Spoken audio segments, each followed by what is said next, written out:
Hello, and welcome back to Articulate with Steve McJones. I'm your host, Steve McJones. How's it going? What's up? Hey, so, this week, we got Ashley Cook. Amazing. I met her 3 years ago. Right off the bat, she loved my dad jokes, and, you know, that's really the basis to any good relationship. And also, she's really hard worker. She's stimulating mentally, and she's just a great person and a good friend. So, yeah, she came around to talk about cannabis a little bit because she has this dream of opening up a place called Hashley's Cookies, based off of her name, Ashley Cook. It's funny, it's punny, it's awesome, it's great. I love it. Anyways, yeah, she's awesome. She was a little nervous at the beginning, and I think you can tell that, but, you know, podcasting isn't always natural for everybody, like it is for me, obviously. Anyways, no, but we get into it, and she goes into the industry a little bit, and politics, and we have some personal stories thrown in there as well, so, yeah, it's a fun one. And I hope you enjoy. Alright. Hello. Ashley Cook. Welcome onto the podcast. How are you doing? Great. Yeah, great. So, Ashley, can you tell us what we're here to talk about? I'm here to talk about cannabis. Cannabis. Yeah. Hashley's Cookies. Hashley's Cookies. Yeah, so did your parents plan your name at all? Oh, I can assure you they did not. But it just worked out perfectly? It worked out too perfectly. Greatly. Okay, because I was wondering if, you know, I know that you've mentioned to me before that you've grown up in a pretty friendly household about the whole thing, right? Half my family is, half my family is not. Oh, really? Yeah. So, yeah, if you want to get into, like, how you started and, like, what your family's like about it. Yeah, so my background mostly is against marijuana, against cannabis. Really? Yeah. Like how? So I have some family members that are against it just traditionally, and I have family members that are hardcore addicts into other harder drugs. So it's like the gateway drug. Exactly. So that's how my family portrays it. And so, yeah, they just weren't into it. Right. When did you start? I actually was against it going into college. Really? Yes. Well, that's interesting, yes. Actually. All the way through my freshman year, but I ran into a colleague, a good friend, and he is very smart, and he talked it up so well and was just fact-checking me left and right, because I would just give him BS. Like, it's not good for you, it's not. Well, if you're fed that, like, throughout all of high school, I have to imagine that you're chock full of these facts about how bad it is. And I would like, do you remember any of the things against it? Because I do like to hear. I mean, just smoking's bad for you, or you're bad for your lungs. Exactly. It's a gateway drug, and if you do that, you're going to get into everything else, or it's a waste of your money and time, or... Also probably true to a certain extent. It is, but, I mean, if it's for medical reasons, then, I mean... Yeah, definitely. Yeah. Did you have a fun first experience? I did. I actually celebrated here at Radar Hill. Yeah. It was in a vape. Athens, Ohio. It was a vape? Yeah, it was that's a vape. Actually a good way to... I think that's how most people should start. Yeah, for the first 6 months, I only vaped, and I did a couple of edibles. Okay. Baked it with friends, of course. Right. Healthiest ways to do it. It is. Yeah. I actually didn't smoke for nearly a year. Really? Yeah. Interesting. My friends were smoking a joint one day, and they were passing around, and they passed it in front of me, and somebody had said, "Oh, you're going to offer it to Ashley?" And they're like, no, she won't smoke. I'm like... And you're like, I ain't no bitch. I ain't no bitch. Yeah. No. So, of course, I had to take the joint, and I coughed my ass off, of course. Yeah. No, that's awesome. That's better than smoking a cigarette for the first time, I'd say. I've never smoked a cigarette. Really? Ever? Never. Interesting. Well, next time I know we're passing around a cigarette, I'll be like, don't give that to Ashley. I don't know if that one will work, but... Yeah. So that's interesting. So, where did the passion kind of start to kick in for it? Well, due to that friend, he was trying to fact check me and tell me about all the benefits to it. And so he was just going on and on about the medical list. Yeah, definitely. So I was kind of gonna get on that with the vape Yeah. A little bit, because that's what I have one of those, right? I have the PAX 2, which is like, one of the great nicer. Reviews. Yeah, great reviews. So I've heard. It's all right. It's just another vaporizer. Yeah. But, it still gets really dirty. You know what I mean? I have to clean that thing if I'm smoking, once or twice a week. I have to clean it monthly, basically. Yeah. And, you think about it, that's the healthiest way to smoke. But if it's getting, that resin within, coated in that thing within... Yeah, can you imagine just smoking with the combustion of... Yeah. With the combustion and how that stuff may, hurt your lungs and whatnot. Yeah. So those are the adverse effects, right? Medicinally. But obviously there's a lot of things that help a lot, right? Yeah. And so I know with you, you're a very high energy person, at least as far as I've known you at work. And bubbly, yes. Yeah. Bubbly, yeah, for sure. And so is that something that it helps you calm down and chill out sometimes? Yeah, most definitely. Usually I'm just off the wall, going crazy, but cannabis, it doesn't slow me down. It just helps me to pause, think, and reprioritize. Yeah. So, yeah, definitely. My thoughts. For sure. And since you started, right? Yeah. So since that first year of college, you've kind of dived into all sorts of stuff, right? Yeah, most definitely. Mm-hmm. And do you want to, tell us about your collection a little bit? Collection. I am a fan of glass, or was a fan of glass, so I've had my fair share of bongs and whatnot, including a zong. It is like a 3.5 foot bong. A zong? A zong. It is a hefty boy. Yeah. But I have had lots of glass. Yeah, for sure. And then as far as vaporizers go, my father has made it a priority that I smoke in the most healthy fashion. Mm. So he bought me a volcano. Mm. And then I asked the volcano. Can you just expand on that a little bit? Sure. Because just as a name for a vaporizer, the volcano. Yeah, you know what I mean? So it is a little dome shape vaporizer. Right. It kind of heats up the weed in a little chamber. Yeah. And it pushes air through it and into a bag. Into the bag, and it starts floating, right? As I call it, the bread bag. And so, that's where the lava comes out from the volcano, right? Most definitely.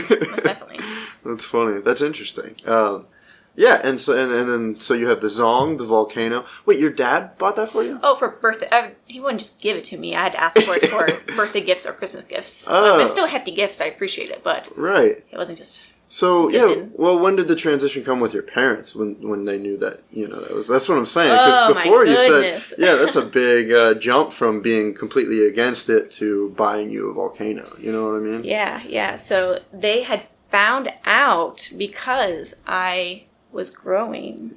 It was a small little grow. You were growing? I know. Really? Yeah. That's awesome. I was once upon a time a stupid college kid. I know. Making mistakes. But, yeah. I mean, it's honestly financially the best way to do it. Well, I wasn't trying to necessarily sell. I was trying to just have enough for my own supply, so I didn't have to get from untrusted sources or who knows what it's being laced with or pay outrageous prices or anything else. Yeah, definitely. I mean, I've never heard of laced weed, but we won't have to get into that. Have you? Again, being raised, I've heard of in the traditional family. Right, fair enough. Weed. Where did you grow it while you were in college? My basement. Really? Yeah. That's interesting. Yeah. So is that when you got into the idea of, the mechanics behind growing? Oh, 100%. Okay. Because I know, again, you're a very intelligent person, as far as I know. But so when I see you, get into something, you get very logical about it. And you've kind of told me about your education a little bit. Yeah. And so, you get into this growing plants and stuff, and is that when you got the book? I actually, about a year after I started growing, during my second grow.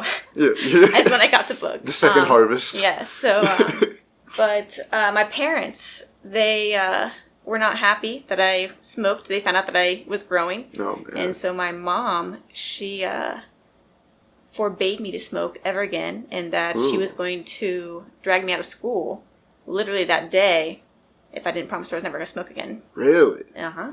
And my dad, he was just nodding his head, and they're divorced. They don't agree on many topics. But he just was nodding his head the entire time. It's just, Ashley, you know better, come on. Yeah. So on my way home, I was with my father, and he's like, to be honest, I don't care that you smoke. You cannot be growing, though. That is stupid. I'm like, I know. That was a stupid decision on my end. I know. Yeah. And so ever since then, I've never done it on my property. I would never take the risk on my end. It's not worth it. But if somebody wants to take the risk, then they can do it. That's on them. Well, what's funny is that what I find interesting is now that it's becoming like legal a lot of places, it's almost more. I've heard it's legal to grow your own. Like if it's decriminalized, right? Doesn't that mean you can grow your own and have your own, but you can't be selling it or buying it from other people? I don't think that's necessarily the case. No. But I think that it's more if you do grow your own, is just a slap on the wrist. Right. But it's not trying to encourage you to grow. Yeah. Right, for sure. But yeah, so there was that progression there for a little bit, right? Yeah. So you went from the edibles, the vape, to the edibles, to kind of smoking, and then you got into shatter. Can you get into a little bit about what shatter or glass is? Dabs? What are the kids doing these days, Yeah, so shatter is the concentrate. Shatter is a very, very extreme form of concentrate. Mm-hmm. Whereas normal just wax is the generic term for concentrate. Okay, and that's just them squishing weed basically until wax comes out. Juice? What is it? Yeah. Well, that is kind of one way. That is that is rosin. That is when you press weed so hard that the juice, as you just called it, the concentrate comes out, and you just kind of collect it, and that is how you get rosin. But shatter, you usually blow it with some kind of chemicals such as butane. That's how I've always traditionally heard about it. Mm-hmm. But you blow the weed with butane? So you have a container, and you fill it with weed. A little tube. Imagine a PVC pipe. This is the way I've seen it on YouTube videos. Yeah. I've always used machinery, but on YouTube videos, you put weed inside of it, and then you put a little cap on it. Mm-hmm. So that way it has one end open, one end closed. Put a little hole on the closed end. Sure. Have you seen the tip of a butane can? How is it a very small tip? Oh, yeah, definitely. Okay, so you put the end of the butane into the closed end, the capped end of the PVC pipe. Okay. And you literally blow the weed, the concentrate, through a coffee filter into a Pyrex pen. Wow. And it creates oil. And so in that oil, is there butane in it? No, so it evaporates out. You have to let it sit for 24 hours. I was wondering if you're just sucking in butane. No. 24 hours. Yeah. Let it rest. Let it breathe. Yeah, definitely. And so then there's just more escalated versions of that, right? Yes. So the more... So right now, do you know the highest concentrate that you can get? Is that shatter? No, it's actually moon rocks. I don't know the technical term of it, but it's moon rocks. Yeah. But that is technically the highest. What's moon rocks? I don't know much about it. Mm-hmm. I just have heard it in the mainstream media. Mm-hmm. But I've heard about them sold in Amsterdam. That's what I know. Yeah, and I've seen memes with Snoop Dogg, but that's about it. So yeah, definitely. Yeah, so I don't know. I've always been kind of nervous about dabs a little bit personally because they're just so much at once. You know what I mean? Yeah. And as opposed to lighting a plant and just breathing it in, basically, you have to get that butane torch, that big old scary torch, and that rig, and just drop something in there. And I don't know, it just seems kind of futuristic. I think the scary element is not so much the vaping idea; it's just the heat, and you're exposed to the heat. Because if you have a little vaporizer, it's no different. Smoking at that heat, but smoking it and being able to be burned, whether it's on a titanium nail or glass bucket or anything else. So. Do you think it's one of the healthier ways to get high, I guess? I prefer it because I do not like the combustion that smoking weed does. Right. I like to vape it, and that's just vaping it in the not most extreme, but a more extreme form. Mm-hmm. Yeah. Whereas when you do a vaporizer, I feel like it kind of portion controls out the amount that you're going to smoke, whereas dabbing is taking it all at once. All at once, yeah. So, yeah, I guess there's benefits to both, because portion control can be important for some people. I mean, that's what So I usually do dabs at night when I'm winding down or going to bed, or Like a fine wine at the end of the night. Exactly. But if I'm going to smoke throughout the day, I usually just take to my vaporizer because I can kind of nurse it and not be overwhelmed with it. Right. What kind of vaporizer do you have? You don't know? Couldn't tell you. Yeah. I've gone through so many over the years, and at this point, I finally do like the one I'm using right now, but couldn't tell you what it's called. Yeah, you probably have seen so many showcased at that festival. Oh my goodness, that was amazing. But yes, what was the festival? Let's get into that a little bit because I love. You told me that story probably when we first started, when we first met, like 2 or 3 years ago. Yeah. So Cannabis Cup. That was 2017, I believe. Yeah, 2017. That was just a blast. My friend. Cannabis Cup. Yes. What is it? Where is it held? Who's it? Held by? Yeah, so High Times holds it. High Times Magazine? Oh, of course. Okay. What else? High Times Magazine. So, yeah, just making sure. You're right. Yeah. High Times Magazine. And so they change regionally. This one happened to be the Midwestern one. So it was held in Michigan. Sure. I think it was CeeLo or Kylo, C-I-L-O. CeeLo Green. CeeLo Green. So it was held there at a racetrack, and it was amazing. Really? A racetrack? A racetrack. Because it feels like when you're high, racing is one of the last things you're going to be doing. No, it's just more of that was like a really large space, and it was well laid out, and lots of concrete and walking paths. So. I was just messing around, goofing off. But, you fair. Yeah. So what happens in, what's it called again? Cannabis Cup? Cannabis Cup. That's interesting. See, even that cup has like the connotation of like racing. Yeah, so I think it started off with growers came together and were competed with trying to find the best weed. And then they would also be willing to sell, trade, buy whatever seeds to create better strains from there. Okay. Seeds. Right. Seeds. Yeah, and then once it started becoming... Are you only allowed to go if you have like a medical card or? I think it depends on the state you're in. I did not have a medical card at the time, but I also got in because I was quote quote working. Oh yeah. So I didn't have to have a medical card. How'd you sign up for that? I did not actually have to sign up. My friend, she had another friend that was modeling, and then her friend got sick, but my friend was still well, and so modeling for weed. Modeling in general. Oh. And her agent found her the job. Oh. Yeah. Where was she going to be modeling? So, in general, for the event, what we did is we modeled for this company called QuickBud. They're a cute little company. You guys should check them out. QuickBud? QuickBud. Yeah, what are they? But we were passing out doob tubes. Doob tubes? Doob tubes. Let me tell you about doob tubes. I would love to hear about doob tube. The doob tube. Yeah, so do you know how stinky weed is sometimes? Oh, yeah. It's a little. Yeah. So you roll up a joint or a blunt and you put it in a doob tube, and it is water resistant and it doesn't smell at all. Really? Really. Wow. Yeah. Do you have some? Can we bring them out? Let's go. So we just handed out hundreds and thousands, maybe even, of those to everybody. And it was logoed with QuickBud, and it was fun. Wow. We just got to smoke a whole bunch and buy a whole bunch. And what was the community like at this event? Oh, everybody was just smoking everything with everybody. Passing around joints, blunts, offering up dabs, handing out edibles. Couldn't do that post-corona. No, this is all most definitely pre-corona. Yeah. That's so sad. Yeah. How do you think that... Well, we'll get into that in a little bit, but...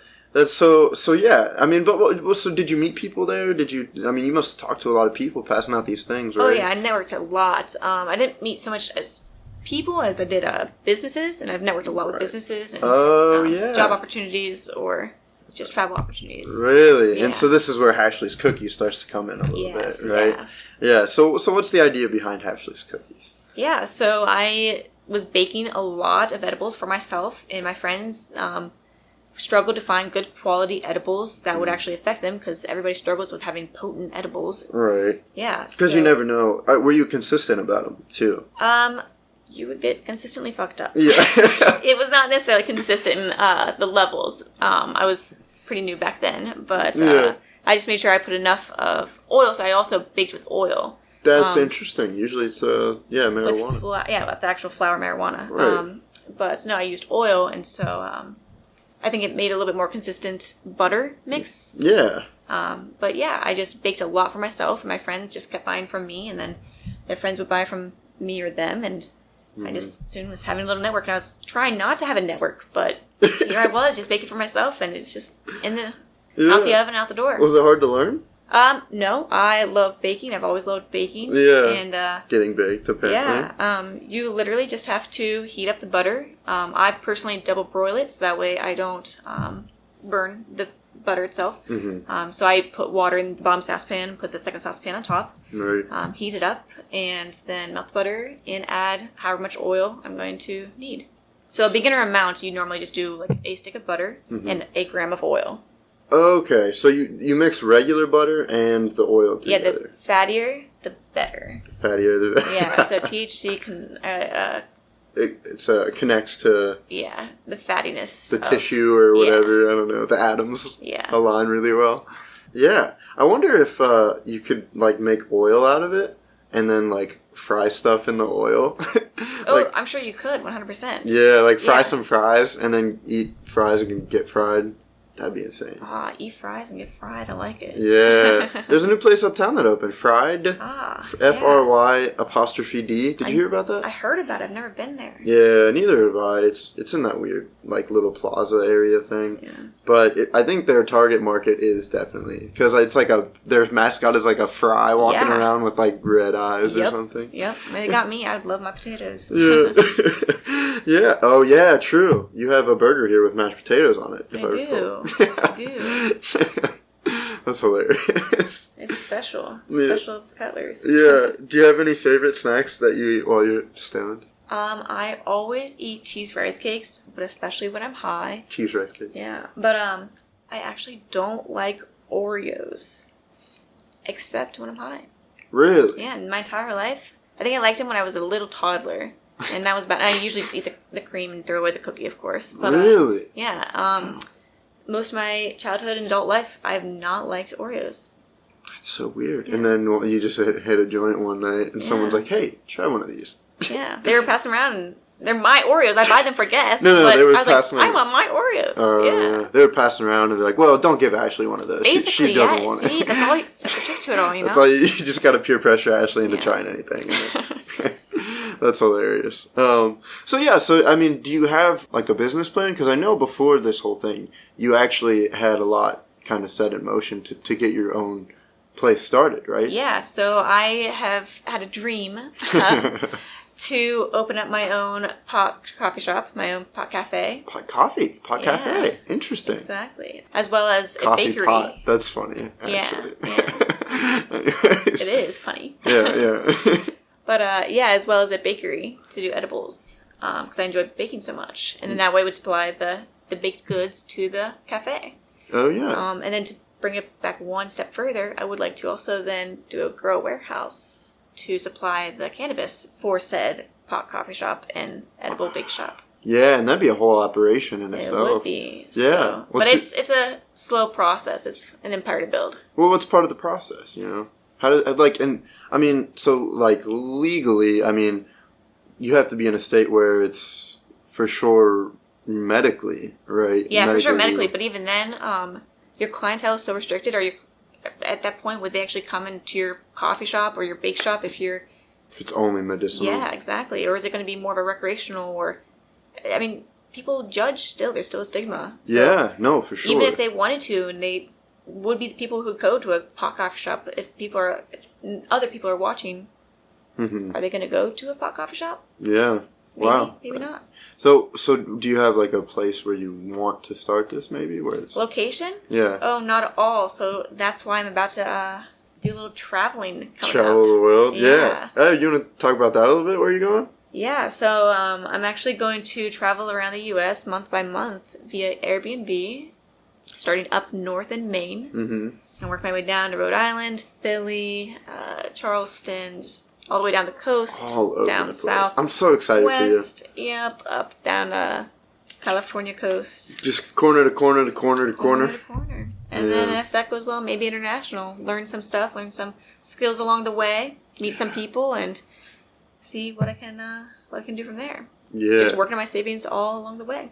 Work on your saves, yeah, and and find hopefully a place, the perfect spot. That's the idea, is finding the perfect location. Perfect location to open this bad boy up. So once you, once you figure out the clientele and you figure out, there's probably, there's like a liquor license, right? There's probably a medicinal or a recreational license. That's the idea. That's what we're still working out. It depends on each state. And for me, I'm nervous to do it federally until it becomes federally legal, because even if you're operating exactly, that is legal, you can still get knocked down. Exactly, I was going to say your door's knocked down. For sure. Wow. Yeah, and that's a scary thought. I mean, that can happen in California. And that's my life savings. I would be saving up thousands, potentially hundreds of thousands of dollars, and I just completely gone like that. And meanwhile, I'm in jail. So yeah, you'd be fine in jail probably. No, I'm just kidding. But still, either way, it'd be all gone. It'd be tragic. So I personally am taking this time to try to learn all that I can in the meantime. Yeah. Like what? So the idea with all of this trip is I could go down. If I can work for free or low labor, just to be able to learn the different skills at different locations in legal states. Yeah. Bud trimming is, of course, the lowest level, but that's not really a knowledgeable job. But more of working up the lines into breeding, growing in general, maybe even concentrates. But that usually requires a degree unless somebody's willing to take you under their wing. Well, that's interesting. So can you expand a little bit more on like the levels and you said that I didn't know that bud trimming was the lowest level, but that's... I wouldn't call it the lowest level, but I mean, that's a mindless job. Lowest level is dealing in an illegal basically, state. Exactly, yes. Right. But... My bad. But, so I'd say the easiest job, I'd say, is being a bud... Not easiest, but being a bud tender. I mean, what you need the least qualifications for, right? Yes. You can learn along the way. You can just have... Say bud tender. Yes, bud tender. Right. Yeah. And what is that? So you basically work at a cannabis... dispensary? Yes, a cannabis shop, a dispensary. Okay. And you try to explain the cannabis to your guests. Okay. To your customers. And that's just based off of your experience of getting... It is. Usually you shadow people until you get more experience on your own. But usually you're just trying to find out whether people are looking to buy flower itself or the smoking mechanism, or if they're looking for a new way to smoke or new recipes. Would you do that at all? I would for a little bit, but more of just to say that I did it and had it under my wing. Yeah, that's what the way I'm thinking about it is like bartending, obviously. Exactly. So it's like you want to know the drinks and you want to know which drinks people like the most and stuff like that. So, and again, that's FaceTime with the actual clientele. Exactly, yes. People that come and go, whether they're regulars or randoms. And that's a perfect way to network. I love having FaceTime with customers because I love to promote them in social media sense or word of mouth or whatnot. And I love when they can network with me and help to promote me or to introduce me to other connections or mutually opportunities. Beneficial. Yeah. So. That's awesome. And then, so from there, after you've got that under your belt, right? Yeah. Then where do you plan? Like, well, then what would be the next step if you were to work your way up this totem pole? So after that, I would probably try to go into growing more. It is a long process, but you just have to get yourself into a big growing facility where they have numerous cycles going on. Because if you're just at a growing cycle or growing area that has one cycle going on, I mean, each cannabis plant takes about 5 months total to come to full fruition, and 5 months isn't, I feel like, actually that long for is that a lot for, I don't know plants that well. Yeah, so usually it takes 3-ish to 4-ish months to grow to its full potential. Okay. And then you cut it down and kind of let it cure and trim it down from there. Oh. Yeah. Okay. And then it takes 5 months to... Well, so it's a total of 5 months. To get everything ready to distribute it. I'd say, from the point of seed, germination, to the point of being able to smoke it is 5 months. Oh, okay. Yes. Wow. Yeah. Yeah. So you get into growing, learn a little bit more about that. So growing, there's a lot to learn within growing. But the biggest thing I think I'd take from growing would be breeding. I know nothing about breeding yet. Yeah. My Cannabis Grow Bible that I reference all the time. It talks about it a lot, but I think until you actually work hands-on and you experience cross-training. Yeah, how do they do that? So you take a male and female plant, and they pollinate like any other plant would, and you literally just crossbreed them that way. Well, and then so the seeds become hybrids. Yes, they become a hybrid of, and you can lab test the percentages of what is in it. Really? Yes. And that's the benefit of feeding. And what's in it is the strain, right? Correct, and the beneficial properties of it. The beneficial properties. Or the negative properties. I mean, it could have negative, whether it's dry eye or dry mouth, because it's just dehydration in general, or sometimes if it's a really strong sativa, it might give you anxiety. It's not for everybody. Yeah. Not every strain is for everybody. How do they measure that? Those qualities in each... So they obviously... They grow the seed. Sure. And they know which hybrid it is. They record the data and, the breeding. Mm-hmm. And then they grow it, right? Yeah. And after 5 months, they try it. Yeah, so I'm assuming they put it inside of a machine. I'm not sure anything about the machine. So that's another thing is, once you go into growing and then breeding, I would like to go into more lab work and understand how that side works. Because I know even less about lab work. Yeah. Whether it's trying to create concentrates or trying to learn about the more intricate side of... Yeah, all the details and benefits and negative effects. Yeah, because that's somebody just one time, she was like, we were smoking and she was just like, yeah, we were talking about the different strains and why we like sativa better because it makes you more talkative and it is more comfortable. And you also, indica's good for chilling out and relaxing at the end of the night or whatever. But it's like, how does somebody just smokes it and they're just like, well, no, yeah, I feel euphoric and I feel relaxed. It's like, how does that? I think so. I think that honestly is what it comes down to is they have numerous people that test it and big stoners, huge stoners. I would assume so, and they just kind of say what kind of affects their feeling based on like when they're stone sober. Yeah, and then they toke up and how it affects them. Yeah, I would like to learn a little bit more about that. There's in the recent South Park season, that Randy's growing his own weed, and Towley is his testing subject. I'm not surprised by this. Yeah. Red eyes. And he gives him. He's trying out. They're also playing on the burgers, the Impossible Whoppers from Burger King. Yes. So he's like, Tyler, you want to try this for me? It's got no meat in it, and it's an edible. And Tyler's in the next scene, he's just on his ass eating half of the burger and just these are good. Shit, I don't know. Yeah. Yeah. Well, that's another benefit is it gives you appetite. So for me, I have always struggled eating. As a child, my mom used to have to give me Slim Fast shakes with my meal. So it'd be basically a double meal to just try to get me to get more calories because I was so underweight all the time. Really? Yeah. And so for my entire life, I've struggled trying to eat. When I was in sports, I finally had an appetite. It was amazing. So for...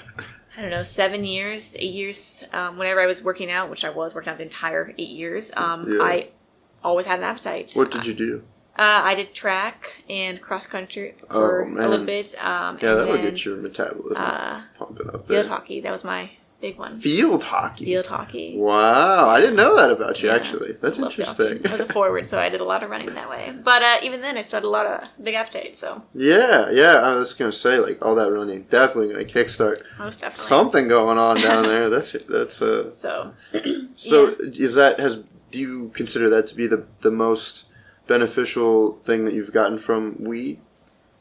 For me, that and insomnia. I used to stay up really late as a kid and into my adult years. I was a night owl, and I did not like that because I used to sleep in all day, and that's bad habits. Right. So, smoking, I kind of choose. If I'm winding down, I'll start to slow my breathing down and get into a relaxed state of mind, and then I just kind of get into a tired state from there. Yeah. If I'm smoking. Yeah, and so I just get super tired. But I'd say eating and sleeping and my anxiety. I have struggled speaking fast my entire life. I stutter. I slur my words. I mumble. I do it all. But weed... You got it all. That's funny. Yeah. But weed helps me to slow down and think about my words and think about what I'm going to say next. Yeah, definitely. Do you think mentally, obviously those benefits have put you in a better mental state. Mm-hmm. Do you think that weed has opened up your mind to other avenues as well, thinking, about different perspectives or opening your mind to different ideas or anything like that? Most definitely. I mean, before I used to think my way or the highway, and now I have to think if somebody else has a different perspective, just pause and think of it from their side, and it, like I said, just makes you stop and think and slow down. Right. But it also, I'm sure you've experienced, it is a fun time to experience music and or art. Right. Yeah. Colors just feel more alive. They're a little bit Vibrant. more vivid. Yes, vibrant. Yeah. Good word for it. You feel a little bit more. And same for music. You just vibe with the music a little bit more, whether it's classical or rock or alternative. Yeah. Electronic, any kind of music. It just feels... I wonder if it affects your sensory inputs. It probably does. In a different way. Evan would be great for that question. He would be great. Nursing student. Yeah. I think we actually talked about... he came on the podcast a couple weeks ago. Actually, a while ago. But yeah, he talked about a little bit about things like that. But... yeah, I don't know, because people always are worried about, definitely while your brain is developing, they are worried about children and kids smoking, and about how it's going to affect them later in life, right? Oh, I completely agree. I am strongly in favor of the 21 years and older. I didn't start smoking until I was 20 years old, and even then, years later, I'm saying I wish I would have waited another year or two. Really? Why is that? One, it would have saved me some money. Yeah. No, but I think that it was still a good important learning time. And although I learned a lot while high, I easily tuned out things that I did not deem worthy of my memory. I think I get that. Because I've never looked at it too in-depth like that. But I think you're right. Because... for me, I started when I was like 16. So, yeah, not great. And, however, I don't know. I think a lot of things, at least for me, that I tuned out were probably, again, paying attention is always one of the best things you can do. And that's why, centeredness and people talking about being here and now and present and paying attention to all your senses is really beneficial to everybody. Yeah. However... I think there was some degree of me. The things that I was tuning out were probably tuned out for the best. You know what I mean? That's fair. Because the world is a harsh place, It is. And growing up as a hormone-induced, teenage boy in a world of frat boys and sorority girls and stuff like that. It's not always a good thing to be exposed to. Exactly. And so to be able to tune some of those harsher things out definitely helps, especially with this day and age with social media and the world going to shit. It's so toxic. Media, it's supposed to be informative, and it's just so toxic nowadays. It's just so biased. Not even nowadays. It always has been, but I mean, it feels like it's more nowadays than ever. Yeah. Yeah. And I mean, I think that comes with the election too. I remember in 2016, 2016 election, I felt, was a lot more intense than this one. It was. I think it's because nobody actually thought that, one, Donald Trump would make it that far, and two, I mean, we had a woman running for president. We actually had a chance as having a woman president. Yeah, definitely. But, so I mean, policy-wise, getting back to weed, I guess, is what do you see for the future of legalization? I would like to see it legalized, of course. Of course, yeah. As far as the actuality of it, I think that it could go either way. Trump has talked about it either way, good and bad, just kind of depends on the context. I think it just depends on where the money's coming from and if we actually need the bailout. I think if the economy is going to tank that badly, as it potentially will and is going in that direction because of in general, but because of COVID, then there's a chance that we might need to legalize it just to be able to make stay some afloat. revenue. Exactly. Yeah, and I don't understand why we didn't. Why wouldn't they just consider that before too? Because apparently Colorado, since they've recreationally legalized, their marijuana has become like all the revenue that they've collected have gone to schools and public streets and I say roads, transportation, transportation and everything. And it seems like they're doing all right. They are, but what is the next step? What is going to be after marijuana? Are they going to legalize shrooms, mushrooms? Mm-hmm. Are they going to legalize other cocaine, like other drugs? You sound like a parent right now. Marijuana is the gateway drug to legalizing other drugs. It might, not just taking other drugs, because, I mean, it's to each user's choice. Mm-hmm. I would not ever do heroin or meth or any hard drugs, but that's my personal preference. But if you legalize it and you have an incoming generation where they see that's very normalized, maybe they'll use any of these hard drugs on a regular basis. Right. Really? Yeah, because they want to be rebellious. Yeah, just be part of the norm. And be part of the norm. So you don't want it to get to that far. Yeah, you get to that point. You want to... What's funny is that most people who advocate for weed are pretty open about the idea of legalizing it and not thinking about that, and advocates for legalizing psychedelics and other things like that. So it's interesting to get your idea of why. Well, I don't think that it'll spiral to that, but I think that is what politicians I think it's what they're afraid of, is it just that, and at what point will the pharmaceuticals start losing money? Yeah. Big farm. Yeah, big pharma. Big pharma. That's what it is. Big farm, too. Should have big farms of marijuana. They should. We should. Yeah. Trees. All the trees. Yeah. Was there anything... I think... I don't really have any more questions or anything. Is there anything that you might think that I didn't ask about marijuana or the industry or where it's going or, anything like that? Not too much. I have a question for you. Alec, Steve McJones. Yeah. When did you start smoking? 16, you said? Yeah. When was your first time? What was your first time like? My first time? Yeah. My first time smoking. Yeah, I haven't revealed that, actually. First time, didn't get high. Really? Yeah, it was... So that first time I smoked was in 8th grade out of a light bulb. Oh. It was not a good situation. Wow, you were a little baby. Holy cow. I was a little child. It was bad. I was hanging out with a degenerate at the time. Didn't work out. I didn't get high, luckily. Okay, that's one of the best.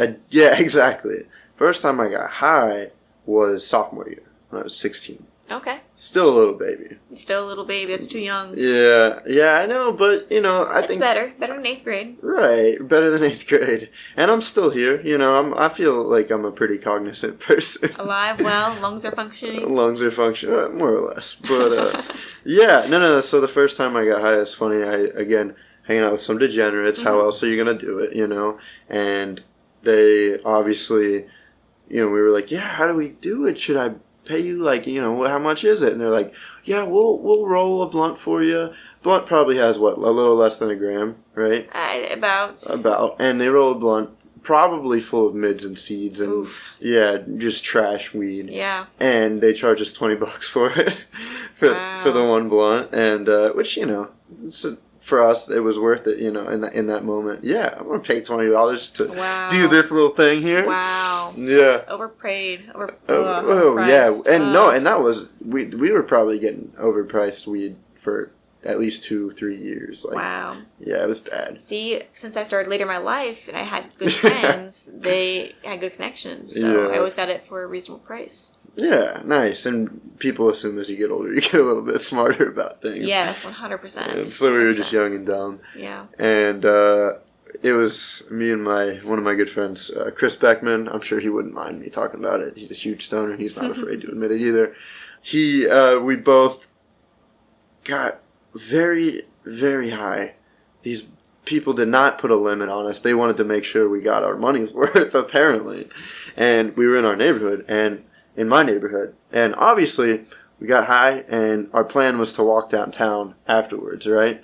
But what had happened is the clouds started coming out. Oh. And it started to drizzle a little bit. And so we're walking down the hill from the top of the neighborhood like cartoon characters. I felt like a cartoon. Yeah. Like I was walking like Mickey Mouse, like not even a normal Mickey Mouse, like the one where his legs over exaggerated arm pumps. Oh yeah, leg lunges almost. Yeah. And we're like, bro, we can't go back to the house. It's about to rain. What do we do?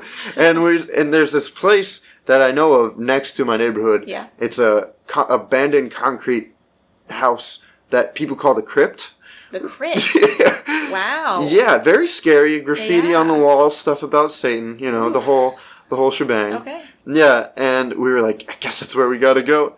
And we go to this crypt, and we go underneath. There's like it's like a 2-story thing, and one of them's kind of like a basement, but it's on a hill, so it's a little exposed. Super creepy. Like I said, upside down crosses and dicks all over the wall. Of course. And there's like little cracks in the ceiling, and above is where it's exposed to rain. And in the area, I was so thirsty down there that oh my goodness, the water was pouring through from the top that was raining, and I was like, bro, I have to. There's no other option. I'm so thirsty, and I let the droplets come into my mouth. And yeah, it wasn't even straight from the sky. Straight from the sky rain, not good. From the sky onto this floor of this nasty ass, you know. But we had actually hung out there earlier that day, and my friend had peed in that floor. It was bad. You do have to understand, Steve, that I am judging you right now. You should definitely be judging me. I am judging you right now. You're judging previous me, okay? I obviously would not do this. Young and dumb. Actually, I probably would still do this. I will do it. I'm a water fiend. I'm, a big advocate for hydration. So, maybe a little less pee and dirt. Listen, pee can be drank the first time through without any adverse effects and gives you hydration. So, yes, it's disgusting. And I question how yellow clear your pee is. Yeah, that's true. Second time, you can't drink it. Okay. That's what Bear Grylls told me. Oh, that's fair. I forgot about that. You can drink it once, and then after that, it's useless. Yeah. So, not the greatest decision. I didn't die, I didn't, I'm still here, like I said. You're still here. Oh, my goodness. It's still in my system, apparently. Yeah. Probably. So your first time, was that the highest you ever got then? Oh, for sure. Really? It was probably that time, and then I think 2 or 3 times after were about the same, like the equivalent of how high I had gotten. Yeah. So during those times, you said you're just smoking mids and crap weed? Pretty much, yeah. Oh my goodness. Right. So was it comparable to your first time doing oil, or have you not done oil? No, I have. I actually went through a dab phase. Really? Yeah. Dabs? Dabbing phase, yeah. But no, first time I did oil, I just got tunnel vision. And, okay. Yeah, I sat on the couch, big potato. It's still, again, it's a very different experience from the first time you get high. You know what I mean? I would compare it to almost doing hard drugs. It's basically the border of doing hard drugs without actually doing hard drugs. You don't get. Why do you say that? Just how intense the original rush is. The lack of oxygen with the addition of cannabis or THC in your system. It's like 10 seconds of, whew, let me catch my breath for a second. My lungs are... Get dab sweats ever? Yeah. Dab sweats are real. Dab sweats are real, and that's what, it can't be good. Like, I guess it's just you're right, the oxygen thing. And people are doing whippets out here, so I mean, how bad are dabs actually? That's fair. That's my thought. Is one breath of weed in between 2 clean breaths of oxygen. Yeah, that's fine. a good. Just make sure you gotta push all your air out afterwards and some fresh air in. Unless you're trying to, what do they call it?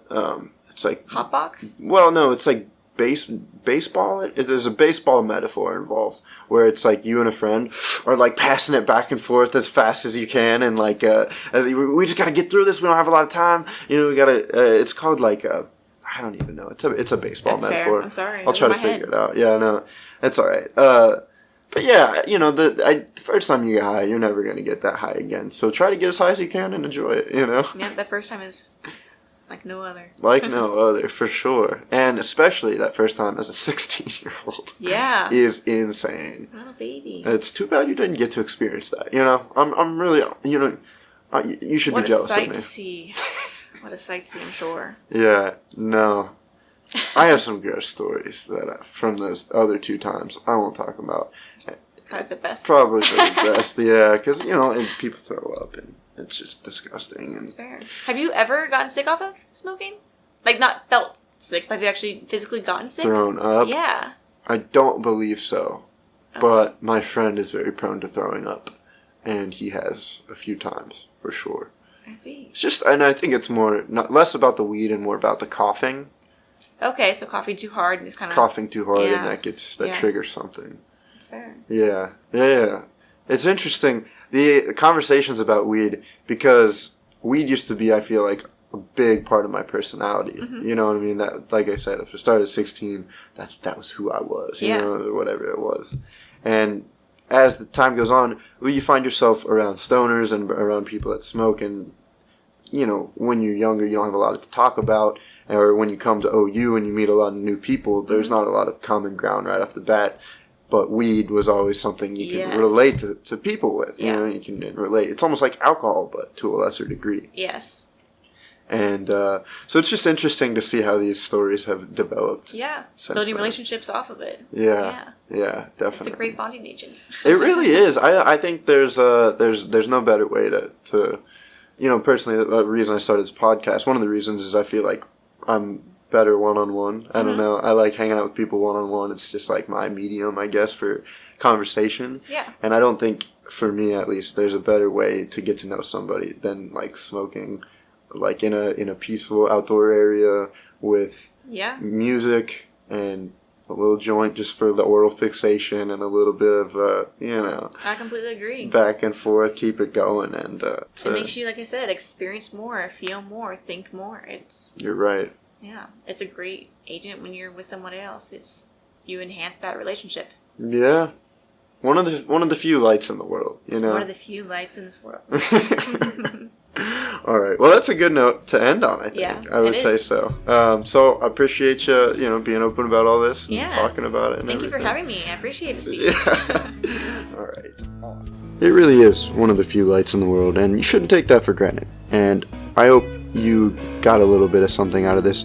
And, you know, whatever your thing is, whether it's alcohol or caffeine or whatever, I hope you were able to put these stories along with our weed stories and kind of be able to relate in that way. Because, yeah, weed is what our bonding agent, but other people have different bonding agents, and it doesn't even have to be a drug. It can just be a thing that you do. It can be fun event that you go to every year, whatever it is. And so, yeah, I just hope you enjoyed the episode, learned a little bit, and had a good time. All right. Thank you. I love you. Amen. Okay, bye.